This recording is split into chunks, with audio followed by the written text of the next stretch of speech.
Malaparamba school പൂട്ടിയതായി advocate general ഹൈക്കോടതിയെ അറിയിച്ചു. School manager നൽകിയ കോടതിയലക്ഷ്യ ഹർജി തീർപ്പാക്കി. വിശദാംശങ്ങളുമായി കൊച്ചിയിൽ നിന്നും സലി മുഹമ്മദ് ചേരുന്നു. സലി, കോടതിയിൽ നിന്നുള്ള വിവരങ്ങൾ.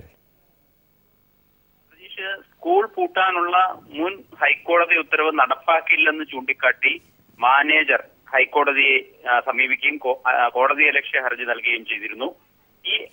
ഈ ഹർജിയാണ് ഇപ്പോൾ തീർപ്പാക്കിയിരിക്കുന്നത്. കാരണം സ്കൂൾ പൂട്ടിയെന്ന് അഡ്വക്കേറ്റ് ജനറൽ ഹൈക്കോടതിയെ രേഖാമൂലം തന്നെ അറിയിച്ച സാഹചര്യത്തിലാണ് ഈ ഹർജി തീർപ്പാക്കി ഉത്തരവായത്.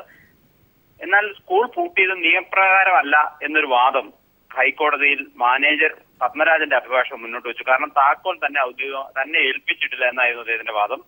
ഈ സമയത്ത് എഇഒ കോടതിയിൽ ഹാജരായിരുന്നു. എഇഒ താക്കോൽ കോടതിക്ക് കൈമാറുകയും ഈ സാഹചര്യത്തിൽ കോടതിയലക്ഷ്യ ഹർജി തീർപ്പാക്കിയതായി കോടതി അറിയിക്കുകയുമായിരുന്നു. തീർച്ചയായും എന്തായാലും ഇതിൻ്റെ നിയമവശങ്ങൾ സങ്കീർണമായി തന്നെ തുടരുന്ന ഒരു ഘട്ടത്തിലാണ്. എന്തായാലും കോടതിയെ ബോധ്യപ്പെടുന്ന തരത്തിലേക്ക് ഇനി മറ്റ് ഹർജികളോ അല്ലെങ്കിൽ ഇതുമായി ബന്ധപ്പെട്ട കേസുകളും സർക്കാർ തന്നെ സമീപിച്ച സാഹചര്യത്തിലൊക്കെ അതിൻ്റെയൊക്കെ മുന്നോട്ട് പോക്ക് സംബന്ധിച്ചുകൂടി പ്രതീക്ഷ ഇപ്പോൾ ഇന്ന് കോടതിയുടെ പരിഗണനയിൽ വന്നത് ഈ കോടതിയലക്ഷ്യ ഹർജി മാത്രമാണ്. മറ്റ് ചില കേസുകൾ വരാനിടയുള്ളത് ഒരു പക്ഷേ ഈ KER അനുസരിച്ച് അടച്ചുപൂട്ടിയ സ്കൂളിന്റെ അസറ്റ്സ് അത് മാനേജർക്ക് കൈമാറേണ്ടതുണ്ട്. അത് താക്കോൽ കൈമാറുന്നതുകൊണ്ട് ഈ മാനേജർ തൃപ്തനാകില്ലെങ്കിൽ അസറ്റ്സ് സ്ഥലവും കെട്ടിടവും ഉൾപ്പെടെയുള്ളവ അദ്ദേഹത്തിന് കൈമാറി എന്ന് ഉറപ്പുവരുത്തിയില്ലെങ്കിൽ ഒരുപക്ഷെ അദ്ദേഹം നിയമ യുദ്ധത്തിലേക്ക് നീങ്ങിയേക്കാം. പക്ഷെ ഇദ്ദേഹത്തിന് ഈ സ്ഥലവും കെട്ടിടവും ഇന്ന് കയ്യിൽ ലഭിക്കുകയാണെങ്കിൽ തുടർന്നുള്ള നിയമ യുദ്ധത്തിന് സാധ്യതയില്ല. സ്വാഭാവികമായും സ്കൂൾ മറ്റൊരിടത്തേക്ക് മാറ്റേണ്ടി വരും. വിദ്യാഭ്യാസ വകുപ്പിന് ഇപ്പോൾ കളക്ടറേറ്റിൽ പ്രവർത്തിക്കുന്ന സ്കൂള് സർക്കാരിന്റെ തന്നെ മറ്റേതെങ്കിലും സ്ഥലത്തേക്ക് മാറ്റേണ്ട സാഹചര്യം ഉണ്ടാവും. അല്ലെങ്കിൽ ഈ സ്കൂളിന്റെ അസറ്റ്സ് സ്ഥലവും കെട്ടിടവും ഏറ്റെടുത്തതായി അക്വയർ ചെയ്തതായി സർക്കാരിന് തീരുമാനമെടുക്കേണ്ടി വരും. അത്തരം ഒരു തീരുമാനം ഉണ്ടായാൽ ഉറപ്പായും മാനേജർ വീണ്ടും ഹൈക്കോടതിയെ സമീപിക്കുമെന്ന് ഉറപ്പാണ്. പക്ഷേ ഇപ്പോൾ അതിനുള്ളൊരു സാഹചര്യമില്ല. വരും ദിവസങ്ങളിൽ ഇത് സംബന്ധിച്ചൊരു വ്യക്തത വരാനിടയുള്ളൂ. സലി മുഹമ്മദാണ് വിശദാംശങ്ങൾ നൽകിയത്. മലപ്പുറം പൂട്ടിയതായി AG ഹൈക്കോടതിയെ അറിയിച്ചു. ജിഷ കൊലക്കേസിലെ നിർണായകമായ വഴിത്തിരിവ് പ്രതിയുടേതെന്ന് സംശയിക്കുന്ന വീഡിയോ ദൃശ്യങ്ങൾ ലഭിച്ചു. ജിഷയുടെയും മഞ്ഞ ഷർട്ടിട്ട യുവാവിൻ്റെയും ദൃശ്യങ്ങളാണ് ലഭിച്ചത്. വിശദാംശങ്ങളുമായി ഉമേഷ് ചേരുന്നു. ഉമേഷ്, കേസിൽ വലിയ തോതിൽ മുന്നോട്ട് കൊണ്ടുപോയേക്കാവുന്ന തെളിവുകളാണോ CCTV ദൃശ്യങ്ങളാണോ ലഭിച്ചിരിക്കുന്നത്? എന്താണ് ഇനി പരിശോധനയുടെയൊക്കെ ഏതൊക്കെ ഘട്ടങ്ങളായിരിക്കും ഇനി മുന്നോട്ട് പോവുക?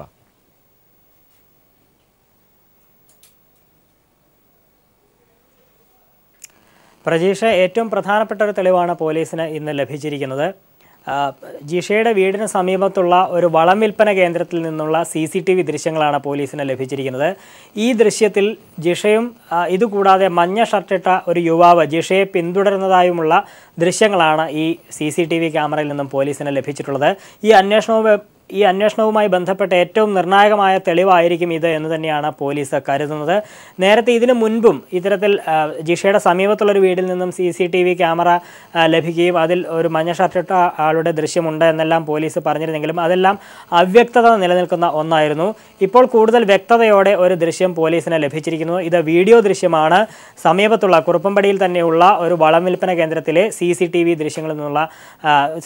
ദൃശ്യങ്ങളിലാണ് ഇത്തരത്തിൽ ജിഷയെ ഒരു മഞ്ഞ ഷർട്ട് യുവാവ് പിന്തുടരുന്നതായി ഉള്ള ദൃശ്യങ്ങൾ ഉള്ളത്. നേരത്തെ അയൽവാസികളുടെ മൊഴി സാധൂകരിക്കുന്ന ഒരു ദൃശ്യങ്ങളാണ് ഇതിലുള്ളത്. കാരണം അയൽവാസികളിൽ പലരും അവരുടെ മൊഴി പ്രകാരം ഇത്തരത്തിൽ ജിഷയുടെ വീട്ടിൽ നിന്നും ഈ സംഭവ ദിവസം നടന്ന ദിവസം മഞ്ഞ ഷർട്ടിട്ടുള്ള യുവാവിനെ കണ്ടതായി പലരും മൊഴി നൽകിയിട്ടുണ്ട്. സ്ത്രീകളും പുരുഷന്മാരും അടക്കം നിരവധി പേരുടെ മൊഴിയുണ്ട്. ഇതെല്ലാം തന്നെ മഞ്ഞ ഷർട്ടിട്ടുള്ള ഒരാളെ പറ്റിയായിരുന്നു ഇവരുടെ എല്ലാം മൊഴി ഉണ്ടായിരുന്നത്. ജിഷയുടെ വീടിനകത്ത് നിന്ന് നിലവിളി ശബ്ദം കേട്ടിരുന്നു. പിന്നീട് പുറത്തു നിന്ന് ഒരാൾ വന്ന് ഒരു ഷാൾ എടുത്ത് അകത്തേക്ക് കയറി പോകുന്നത് കണ്ടു. ഇയാൾ ധരിച്ചിരുന്നത് മഞ്ഞ ഷർട്ടാണ്. പിന്നീട് പുറകിലെ മതിൽ വഴി ഒരാൾ ചാടി കടന്നു പോകുന്നത് കണ്ടതായ മറ്റൊരു മൊഴിയുണ്ട്. ഇതും മഞ്ഞ ഷർട്ട് ധരിച്ച ഒരാളാണ് എന്ന് പരിസരവാസിയുടെ മൊഴിയുണ്ട്. ഇതുകൂടാതെ കനാലിലേക്ക് ഇറങ്ങി ഇയാൾ കയ്യും കാലും കഴുകുന്ന ഒരു കാഴ്ചയും ഈ അയൽവാസികളിൽ ഒരാൾ കണ്ടു. അയാൾ ധരിച്ചിരുന്നത് മഞ്ഞ ഷർട്ടാണ്. ഇതുകൂടാതെ ഇരിങ്ങോൾ കാവിൽ വെച്ചും ഒരാളെ കണ്ടതായി പറയുന്നു അയൽവാസി. ഇയാൾ ധരിച്ചിരുന്നത് മഞ്ഞ ഷർട്ട്. ഇത്തരത്തിൽ മഞ്ഞ ഷർട്ട് ധരിച്ചിരുന്ന ഒരാളെ കേന്ദ്രീകരിച്ച് തന്നെയാണ് അന്വേഷണം മുൻപോട്ട് പോയിരുന്നത്. അന്വേഷണ സംഘം വിവിധ രീതിയിൽ അന്വേഷിക്കുന്നതിൻ്റെ ഭാഗമായാണ് ഇത്തരത്തിൽ പരിസര പ്രദേശങ്ങളിലുള്ള CCTV ദൃശ്യങ്ങൾ പോലീസ് പരിശോധിച്ചത്. അത്തരത്തിൽ പ്രധാനപ്പെട്ട ഒരു CCTV ദൃശ്യം ലഭിക്കുന്നത് ഈ കുറുപ്പമ്പടിയിലുള്ള വളം വിൽപ്പന കേന്ദ്രത്തിൽ നിന്നാണ്. ഈ CCTV ദൃശ്യത്തിലാണ് ഇത്തരത്തിലൊരു മഞ്ഞ ഷർട്ട് ധരിച്ച ഒരാൾ ജിഷയെ പിന്തുടരുന്നതായുള്ള ദൃശ്യം ഉള്ളത്. ഇതുകൂടാതെ ഇതിൽ ഇനിയും ദൃശ്യങ്ങൾ ഉണ്ട് എന്ന് തന്നെയാണ് പോലീസ് പറയുന്നത്. ആ ദൃശ്യങ്ങൾ കൂടി പോലീസ് പരിശോധിക്കും. ഏറ്റവും പ്രധാനപ്പെട്ട ദൃശ്യ തെളിവ് തന്നെ ലഭിച്ച സാഹചര്യത്തിൽ ഇത് കേന്ദ്രീകരിച്ചായിരിക്കും ഇനിയുള്ള അന്വേഷണം മുന്നോട്ട് പോവുക. പ്രജീഷ്, വ്യക്തമായും തന്നെ കാണാൻ കഴിയുന്ന ദൃശ്യങ്ങളാണ് പോലീസിന് ലഭിച്ചിരിക്കുന്നത്. അത് മുൻനിർത്തിയുള്ള അന്വേഷണങ്ങൾ ഏത് രീതിയിലായിരിക്കും? വിശാലമായ ഒരു അന്വേഷണം, ഒരു പക്ഷേ പലരെയും കസ്റ്റഡിയിൽ എടുത്തുകൊണ്ടുള്ള അന്വേഷണമാണ് എന്തായാലും ഇതുവരെയും രേഖാചിത്രങ്ങളുടെ അടിസ്ഥാനത്തിലൊക്കെ തുടർന്ന് പോയത്. ആ രീതിയിൽ എന്തായാലും ദൃശ്യങ്ങൾ വ്യക്തമാണെങ്കിൽ വലിയ സങ്കീർണതകൾ ഇല്ലാതെ ഒരു പക്ഷേ വഴിത്തിരിവിലേക്ക് എന്ന് നമുക്ക് പറയാൻ കഴിയുന്ന തരത്തിലാണോ ഇപ്പോഴത്തെ അന്വേഷണ ദിശ എത്തിയിരിക്കുന്നത്?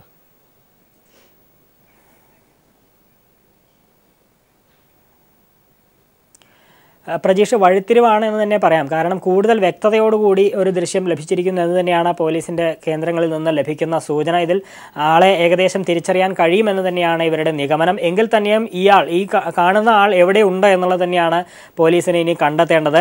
നിരവധി പേരെ പോലീസ് ചോദ്യം ചെയ്തിട്ടുണ്ട്. സംശയമുള്ളവരെല്ലാം തന്നെ പോലീസ് കസ്റ്റഡിയിലെടുത്ത് ചോദ്യം ചെയ്തിരുന്നു.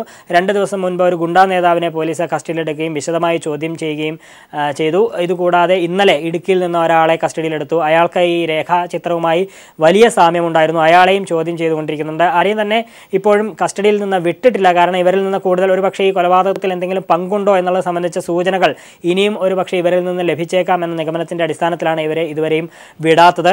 കൂടുതൽ വ്യക്തതയുള്ള ചിത്രമാണ് ഇത് തന്നെയാണെന്നാണ് പോലീസ് പറയുന്നത്. എങ്കിൽ തന്നെയും അത് പുറത്തു വിട്ടിട്ടില്ല. കാരണം അതിൻ്റെ രഹസ്യ സ്വഭാവം ഉള്ളതുകൊണ്ട് തന്നെ, അന്വേഷണത്തിൻ്റെ ഭാഗമായതുകൊണ്ട് തന്നെ അത് പോലീസ് പുറത്തു വിട്ടിട്ടില്ല. എങ്കിൽ തന്നെയും ഒരു നിർണായകമായ വഴിത്തിരിവാണ്. കാരണം ഇത്തരത്തിലൊരു ദൃശ്യ തെളിവ് ലഭിക്കുക എന്നുള്ളതാണ് ഏറ്റവും പ്രധാനപ്പെട്ട കാര്യം. സംശയമുള്ളവരെ എല്ലാം തന്നെ പോലീസ് കസ്റ്റഡിയിലെടുത്ത് ചോദ്യം ചെയ്യുന്നുണ്ട്. ഇവർക്ക് ഇതിൽ പങ്കുണ്ടോ എന്നുള്ളത് തെളിയിക്കാൻ പല മാർഗ്ഗങ്ങൾ പോലീസ് സ്വീകരിക്കുന്നുണ്ട്. ഏറ്റവും ഒടുവിൽ DNA പരിശോധന അടക്കം പോലീസ് നടത്തിയിട്ടുണ്ട്. കാരണം പ്രതിയുടേതെന്ന് സംശയിക്കുന്ന 2-3 സാമ്പിൾ DNA പോലീസിന് ലഭിച്ചിട്ടുണ്ട്. ഏതെങ്കിലും സാഹചര്യത്തിൽ കുറ്റം സമ്മതിക്കാൻ എന്തെങ്കിലും കാലതാമസം വരുന്നുണ്ടെങ്കിൽ ഈ DNA പരിശോധന അടക്കം പോലീസ് സ്വീകരിക്കും. അങ്ങനെയാണെങ്കിൽ പ്രതിയെ എളുപ്പം പോലീസിനെ കണ്ടെത്താനാകും. ഇത്തരത്തിൽ ദൃശ്യ തെളിവ് കണ്ടെത്തിയത് ഒരു നിർണായക തെളിവായി തന്നെയാണ് പോലീസ് കരുതുന്നത്. ആ രീതിയിലായിരിക്കും ഇനിയുള്ള അന്വേഷണം. ഉമേഷാണ് വിശദാംശങ്ങൾ നൽകിയത്. ജിഷ കേസിൽ നിർണായകമായ തെളിവിലേക്ക് CCTV ദൃശ്യം പോലീസിന് ലഭിച്ചിരിക്കുന്നു. ഹൈക്കമാൻഡ് നിർദ്ദേശത്തെ തുടർന്ന് VM സുധീരൻ, ഉമ്മൻചാണ്ടി, രമേശ് ചെന്നിത്തല എന്നിവർ ഇന്ന് ദില്ലിയിലെത്തും. KPCC അധ്യക്ഷ സ്ഥാനത്ത് നിന്നും VM സുധീരനെ മാറ്റണമെന്ന AI ഗ്രൂപ്പുകളുടെ സമ്മർദ്ദം ശക്തമായതോടെയാണ് 3 നേതാക്കളെയും ഹൈക്കമാൻഡ് ചർച്ചയ്ക്ക് വിളിപ്പിച്ചത്. നേതൃമാറ്റം അനിവാര്യമാണെന്നും ഹൈക്കമാൻഡ് അടിയന്തര ഇടപെടൽ നടത്തണമെന്നും ഗ്രൂപ്പ് നേതാക്കൾ സോണിയാഗാന്ധിയോട് ആവശ്യപ്പെട്ടിരുന്നു. സമവായ ശ്രമം ലക്ഷ്യമിട്ടാണ് ഇരുതട്ടിലായ VM സുധീരൻ, ഉമ്മൻചാണ്ടി, ചെന്നിത്തല എന്നിവരെ ഹൈക്കമാൻഡ് അടിയന്തരമായി കൂടിക്കാഴ്ചയ്ക്ക് വിളിപ്പിച്ചിരിക്കുന്നത്. ഇന്ന് രാത്രിയോടുകൂടി 3 നേതാക്കളും ദില്ലിയിലെത്തും. നാളെയാണ് ഹൈക്കമാൻഡുമായി കൂടിക്കാഴ്ച. തോൽവിയുടെ ഉത്തരവാദിത്തം KPCC നേതൃത്വത്തിൻ്റെതാണെന്നും VM സുധീരൻ അധ്യക്ഷ പദവി ഒഴിയണമെന്നുമുള്ള നിലപാടിൽ ഉമ്മൻചാണ്ടിയും രമേശ് ചെന്നിത്തലയും ഉറച്ചു നിൽക്കുമെന്ന് വ്യക്തമായി കഴിഞ്ഞു. ഉമ്മൻചാണ്ടി നിയമസഭാ കക്ഷി നേതൃപദവി ഒഴിഞ്ഞ സാഹചര്യത്തിൽ KPCC അധ്യക്ഷ സ്ഥാനം VM സുധീരനും ഒഴിയണമെന്നാണ് ഇരു ഗ്രൂപ്പുകളുടെയും നിലപാട്. ഇക്കാര്യം A ഗ്രൂപ്പ് ദൂതനായി എത്തി തിരുവഞ്ചൂർ രാധാകൃഷ്ണൻ സോണിയാഗാന്ധിയെ അറിയിച്ചിരുന്നു. സുധീരൻ സ്വന്തമായി ഗ്രൂപ്പ് ഉണ്ടാക്കുകയാണെന്നും നേതാക്കൾ ഹൈക്കമാൻഡിൽ പരാതിപ്പെട്ടിരുന്നു. എന്നാൽ അഴിമതി ആരോപണരായവരെ മാറ്റി നിർത്താനുള്ള തന്റെ തീരുമാനം തള്ളിയ ഉമ്മൻചാണ്ടി, ചെന്നിത്തല നിലപാടാണ് തിരിച്ചടിയായതെന്ന നിലപാടിൽ സുധീരനും ഉറച്ചു നിൽക്കുന്നു. ഭരണ നേതൃത്വത്തിന്റെ വീഴ്ചയായിരുന്നു തെരഞ്ഞെടുപ്പ് പരാജയമെന്നും സംഘടന പൊളിച്ചെടുത്താണ് ഉണ്ടാവേണ്ടതെന്നും ഹൈക്കമാൻഡ് മുമ്പാകെ സുധീരൻ ആവർത്തിക്കുമെന്നാണ് സൂചന. അതിനാൽ തന്നെ സമവായം കണ്ടെത്തുന്നതിനായി ദില്ലിയിലെ ചർച്ചയും നീണ്ടുപോയേക്കാനാണ് സാധ്യത. News bureau, Delhi. CPIM സംസ്ഥാന കമ്മിറ്റി യോഗം തിരുവനന്തപുരത്ത് പുരോഗമിക്കുന്നു. AK സെന്ററിൽ ചേരുന്ന യോഗത്തിൽ നിയമസഭാ തിരഞ്ഞെടുപ്പ് ഫലമാണ് പ്രധാന ചർച്ചാ വിഷയം. താഴെത്തട്ടിലുള്ള സംഘടനയുടെ പ്രവർത്തനങ്ങളും ചർച്ചാ വിഷയമാകും. വിശദാംശങ്ങളുമായി KG ദിനകർ ചേരുന്നു. ദിനകർ, മുഖ്യമായും തിരഞ്ഞെടുപ്പ് ഫലം അതാണോ ചർച്ച? പ്രജീഷ്, തീർച്ചയായും ഇന്നും നാളെയുമാണ് CPIM സംസ്ഥാന കമ്മിറ്റി യോഗം നടക്കുക. ഇന്ന് രാവിലെ സംസ്ഥാന കമ്മിറ്റി യോഗം ആരംഭിച്ചു. പ്രധാനമായും നിയമസഭാ തെരഞ്ഞെടുപ്പ് തന്നെയാണ് അജണ്ട, ചർച്ചാ വിഷയം ആകുന്നത്. ചില മണ്ഡലങ്ങളിൽ പാർട്ടിക്കേറ്റ LDF-നേറ്റ തിരിച്ചടി സംബന്ധിച്ച് പ്രധാനമായും ചർച്ച ചെയ്യും. ചില മണ്ഡലങ്ങളിൽ 3ാം സ്ഥാനത്തേക്കും LDF പോയിട്ടുണ്ട്. ഇക്കാര്യം വിശദമായി തന്നെ പരിശോധിക്കും എന്നാണ് നമുക്ക് മനസ്സിലാക്കാൻ കഴിയുന്നത്. എന്തുകൊണ്ട് അത്തരത്തിൽ BJP 2ാം സ്ഥാനത്തേക്ക് എത്തി എന്നതടക്കമുള്ള കാര്യങ്ങളാണ് യോഗം ചർച്ച ചെയ്യുക. അതോടൊപ്പം തന്നെ ഭരണപരമായ സംസ്ഥാന കമ്മിറ്റിയിൽ ഭരണം സംബന്ധിച്ചുള്ള വിലയിരുത്തലും ഉണ്ടാകും. വരും ദിവസങ്ങളിൽ പാർട്ടി ഏറ്റെടുക്കേണ്ട ക്യാമ്പയിനുകൾ സംബന്ധിച്ചും ഇന്നത്തെ യോഗത്തിൽ ചർച്ച ചെയ്യുമെന്നാണ് നമുക്ക് മനസ്സിലാക്കാൻ കഴിയുന്നത്. ശുചീകരണവുമായി ബന്ധപ്പെട്ട വലിയ ക്യാമ്പയിൻ പാർട്ടി ഏറ്റെടുത്തിരുന്നു. അത് തുടർന്നും കൊണ്ടുപോകുന്നതിനുള്ള ശക്തമായ നിലപാട് ഇന്നത്തെ യോഗത്തിൽ ഉണ്ടാകും എന്നാണ് നമുക്ക് മനസ്സിലാക്കാൻ കഴിയുന്നത്. KG ദിനകരാണ് വിവരങ്ങൾ നൽകിയത്. ഹൈക്കോടതി പൂട്ടാൻ ഉത്തരവിട്ട തൃശൂർ കിരാലൂർ സ്കൂളിലെ വിദ്യാർത്ഥികൾക്ക് പഠന സൗകര്യം ഒരുങ്ങുന്നു. വേളൂർ പഞ്ചായത്തിലാണ് താത്കാലിക ക്ലാസ് റൂമുകൾ ഒരുങ്ങുന്നത്. വിശദാംശങ്ങളുമായി ദിൽജിത്ത് ചേരുന്നു. ദിൽജിത്ത്, വിവരങ്ങൾ. പ്രജീഷ്, ഹൈക്കോടതി ഉത്തരവിനെ തുടർന്ന് മെയ് 30-നാണ് വിദ്യാഭ്യാസ വകുപ്പ് ഉദ്യോഗസ്ഥർ Kiraloor Parasurama memorial LP school അടച്ചുപൂട്ടിയത്. തുടർന്ന് നാട്ടുകാരുടെയും സ്കൂൾ സംരക്ഷണ സമിതിയുടെയും പ്രതിഷേധത്തെ തുടർന്ന് അധ്യാപകർ ഇതേ ക്ലാസ് മുറികളിൽ വെച്ച് തന്നെ ക്ലാസ് നടത്തി വരികയായിരുന്നു. 40-ലധികം കുട്ടികളാണ് ഈ സ്കൂളിൽ ഉള്ളത്.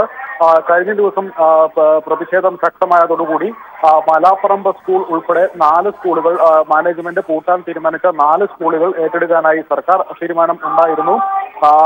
ഇതേ തുടർന്ന് ഇപ്പോൾ വീണ്ടും AEO അടക്കമുള്ള ഉദ്യോഗസ്ഥർ സ്കൂളിൽ അവശേഷിച്ചിരുന്ന ഫയലുകൾ പിടിച്ചെടുക്കാനായി ഇന്ന് എത്തിയതിനെ തുടർന്ന് വീണ്ടും പ്രതിഷേധങ്ങൾ ശക്തമായിരുന്നു. തുടർന്നാണ് ഇപ്പോൾ വിദ്യാഭ്യാസ വകുപ്പ് ഉദ്യോഗസ്ഥരുടെ നേതൃത്വത്തിൽ ഈ സ്കൂളിലെ 40 കുട്ടികൾക്ക് വേലൂർ പഞ്ചായത്തിലെ താൽക്കാലിക കെട്ടിടത്തിൽ ഒഴിഞ്ഞുകിടക്കുന്ന മുറിയിൽ താൽക്കാലിക ക്ലാസുകൾ സംഘടിപ്പിക്കാൻ പദ്ധതികൾ ആലോചിക്കുന്നത്. അല്പസമയത്തിനകം ഇവിടുത്തെ കുട്ടികളെ താൽക്കാലിക ക്ലാസ് മുറികളിലേക്ക് മാറ്റും. പ്രജീഷ്.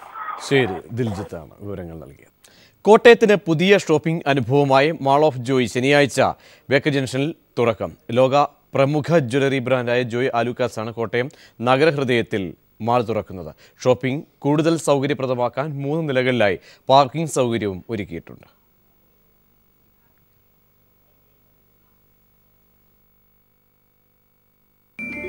മാലിന്യ നിർമ്മാർജ്ജനം ചെയ്ത് മത്സ്യം വളർത്തുക എന്ന പുതിയ പദ്ധതിക്ക് ചേർത്തലയിൽ തുടക്കമായി. മന്ത്രി P. തിലോത്തമൻ പദ്ധതിയുടെ വിളവെടുപ്പ് നടത്തി. ഓക്സിജന്റെ അളവ് കുറഞ്ഞ മേഖലയിലും ജീവിക്കുന്ന മത്സ്യങ്ങളാണ് ഇതിനായി ഉപയോഗിക്കുന്നത്. മാലിന്യ സംസ്കരണ പദ്ധതിക്ക് പുതിയ രൂപവും ഭാവവും നൽകി ശ്രദ്ധേയമാവുകയാണ് ഗാന്ധി സേവാ കേന്ദ്രം.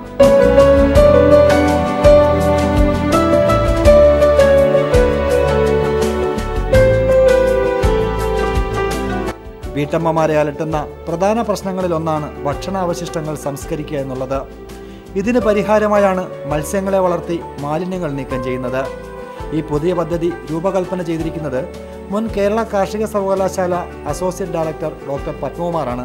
ഒരു 10 സ്ക്വയർ മീറ്റർ ഉള്ള ടാങ്ക് ഉണ്ടെങ്കിൽ, ഒരു സിറ്റ് ഔട്ടിൻ്റെ വലിപ്പത്തിലുള്ള ഒരു ടാങ്ക് ഉണ്ടെങ്കിൽ പ്രത്യേകിച്ച് രൂപകൽപ്പന വളരെ പ്രധാനമാണ്. ഡിസൈൻ അങ്ങനെ ചെയ്താൽ നമുക്ക് അതിനകത്ത് ഒരു 100 മുതൽ 150 വരെ മത്സ്യം വളർത്താം. പത്മകുമാറിന്റെ നേതൃത്വത്തിൽ പരീക്ഷിച്ച് വിജയിച്ച സാങ്കേതിക വിദ്യയാണിത്. ഭക്ഷണാവശിഷ്ടങ്ങൾ നീക്കം ചെയ്യുന്നതിനോടൊപ്പം മത്സ്യം വിറ്റ് കിട്ടുന്ന പണവും പദ്ധതി നടപ്പിലാക്കുന്നവർക്ക് സഹായകരമായിരിക്കുകയാണ്. ഞങ്ങൾക്ക് ബയോഗ്യാസ് പ്ലാന്റ് ഒക്കെ ഉണ്ടായിരുന്നു. അപ്പോൾ ബയോഗ്യാസ് പ്ലാന്റ് ചെയ്താലിപ്പം വേസ്റ്റ് ഒന്നും ഇല്ല.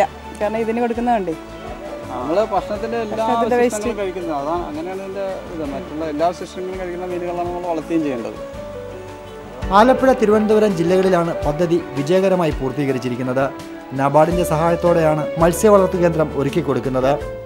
മാലിന്യ സംസ്കരണത്തിനൊപ്പം മത്സ്യസമ്പത്ത് കൂടി വളർത്തിയെടുക്കുക എന്ന പുതിയ പദ്ധതിക്കാണ് ചേർത്തലയിൽ തുടക്കം കുറിച്ചിരിക്കുന്നത്. ക്യാമറാമാൻ പ്രിൻസ് ഇല്യാസിനൊപ്പം ഷാജഹാൻ.